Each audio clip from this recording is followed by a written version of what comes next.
député. La parole est à Monsieur Alain Touré pour le groupe RRDP. Vous avez 10 minutes, Monsieur le député.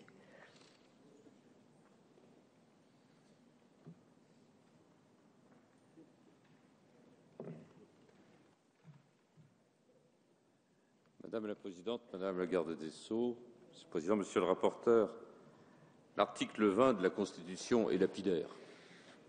Le gouvernement détermine et conduit la politique de la nation. C'est simple, cela sonne comme un coup de canon. Cet article permet bien évidemment, en période de cohabitation, de rappeler que le Premier ministre n'est pas simplement le directeur de cabinet du Président de la République. Mais cet article 20 permet aussi d'affirmer que c'est au gouvernement qu'il revient de conduire la politique pénale de la nation. Pourquoi faudrait-il qu'il n'existe qu'une exception, la justice, alors même que les magistrats du parquet, procureurs et substituts, sont hiérarchiquement soumis au garde des Sceaux, ministre de la Justice? Rappelons par ailleurs qu'au terme de la loi du 9 mars 2004, le ministre de la Justice conduit la politique d'action publique déterminée par le gouvernement.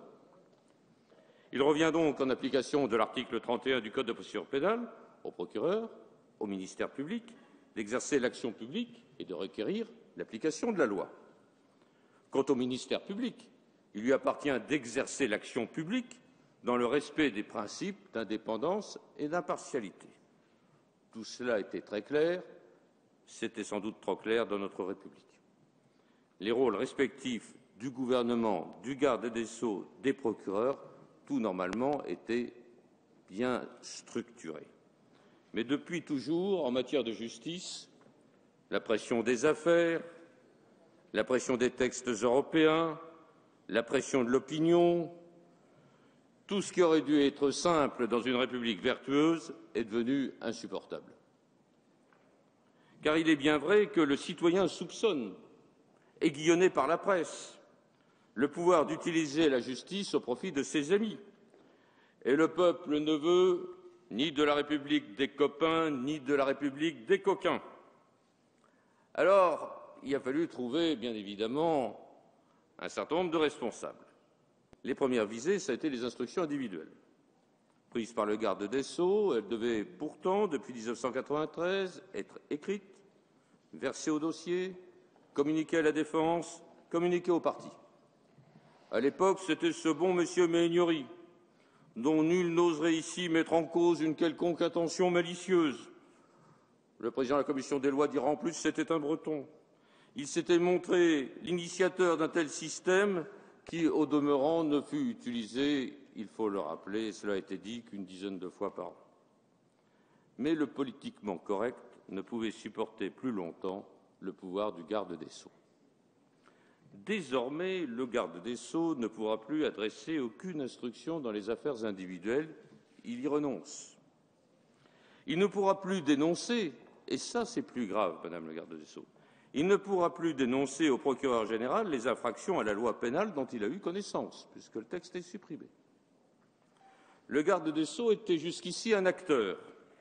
Il devient un arbitre avant de devenir un témoin. Un homme ressort renforcé par cette réforme, c'est à l'évidence le procureur de la République. Notons tout d'abord que le procureur général avait, dans l'exercice de ses fonctions, le droit de requérir directement la force publique, en application de l'article 35 du Code de procédure pénale. C'est désormais le procureur qui pourra exercer l'action publique. Il est précisé par ailleurs, au terme de l'article 39.1 du Code de procédure pénale, que le procureur de la République aura tous les pouvoirs de l'action publique, certes dans le cadre des instructions générales du ministre et des procureurs généraux. Mais tout cela reste bien vague. Le procureur pourra en réalité diligenter à sa guise, selon son bon vouloir, l'action publique. Il est même précisé qu'il pourra tenir compte du contexte propre à son ressort. J'ai écouté vos explications, Madame la Ministre, elles sont subtiles, mais je n'arrive pas à être convaincu par votre subtilité. En s'appuyant, en effet, sur ce nouvel article 39.1 du Code de procédure pénale, le procureur pourra, par exemple, en matière de consommation de stupéfiants, poursuivre ou ne pas poursuivre, en estimant qu'il lui appartient d'apprécier souverainement le contexte propre à son ressort. Il existe là un véritable danger de voir l'action publique se décliner de manière différente et en toute légalité sur le territoire français. Autant de procureurs, autant de baronnies. Que restera-t-il du principe d'égalité de chacun devant la loi pénale?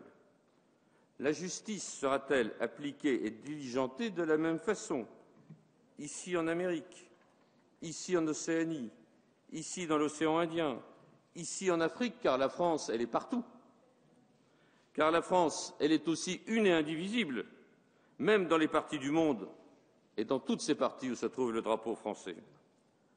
La justice sera sans doute indépendante du pouvoir politique. Sera-t-elle pourtant impartiale? Car finalement, c'est la seule chose qui compte. Qu'est-ce que demande le justiciable s'il n'est pas journaliste judiciaire au Monde ou à Libération? Ce n'est pas une justice indépendante, c'est une justice impartiale qu'il revendique. Il ne veut ni dépendre du gouvernement des juges, ni dépendre du bon vouloir des responsables politiques. Le système proposé aurait cependant, qui nous est proposé par vous-même, aurait cependant pu trouver son équilibre à la condition de renforcer, et ceci de manière paradoxale, le pouvoir du garde des Sceaux, d'en faire au sein du gouvernement un ministre à part, désigné pour la durée de la législature, débarrassé des aléas politiques, débarrassé de la crainte du remaniement. Le garde des Sceaux aurait alors été incontestable, c'eût été une personnalité de haut niveau, elle l'est actuellement, de par son statut différent du simple ministre. Peut-être parviendra-t-on à cet idéal sous la sixième République, si chère à quelques membres du gouvernement. Un autre équilibre aurait pu être trouvé en abandonnant le système de l'opportunité des poursuites. Ce système, on semble penser qu'il va de soi, mais il ne va pas de soi, il n'existe pas dans tout un certain nombre, monsieur le rapporteur, vous le savez bien, de législations européennes et mondiales. En effet, à ce principe d'opportunité s'oppose le principe de légalité, permettant de ce fait une action publique uniforme sur tout le territoire de la République. Or là, on fait à la fois le système de l'opportunité et le système de l'action propre dans le ressort de tel ou tel procureur.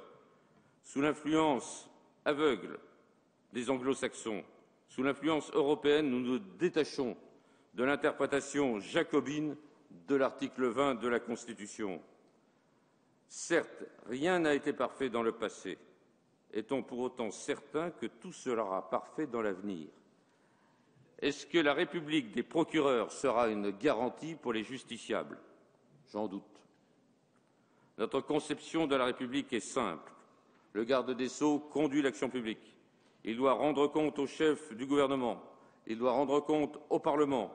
Plus que quiconque, il doit être vertueux et incorruptible. Il est la clé de voûte du système républicain. Ce projet de loi aurait donc dû s'articuler autour du garde des Sceaux et non pas autour du procureur de la République. C'était une garantie pour le justiciable d'avoir la même politique pénale sur tout le territoire de la République. Nous ne sommes donc pas convaincus par la pertinence de ce projet de loi qui nous est soumis, en dépit de la conviction et du talent conjugués de Madame le garde des Sceaux et de Monsieur le rapporteur. Merci, Monsieur le